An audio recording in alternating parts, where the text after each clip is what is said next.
Ambassa police স্টেশনে একটা খবর আসে যে একটা বাইক, হুন্ডা বাইক মুঙ্গিয়াকামীর দিক থেকে আসবে এবং ওই বাইকের যে রাইডার সে কন্ট্রাব্যান্ড আইটেম নিয়ে আসতে পারে।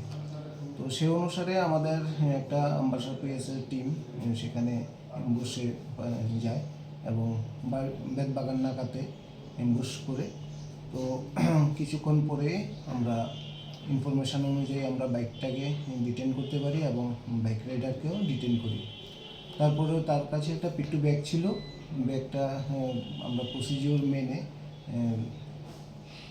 এক্সিকিউটিভ ম্যাজিস্ট্রেটের সামনে আমরা সার্চ করি। সার্চ করার পরে তার পিট্টু ব্যাগের মধ্যে আমরা 13.5 কিলো ড্রাই গাঞ্জা উদ্ধার করি এবং আমরা সিজ করি। এটার নাম হলো তনুজিৎ দেববর্মা, তার বাড়ি জিরানিয়াতে। বাজার মূল্য আনুমানিক বাজার মূল্য 2 লক্ষাধিক টাকা হবে।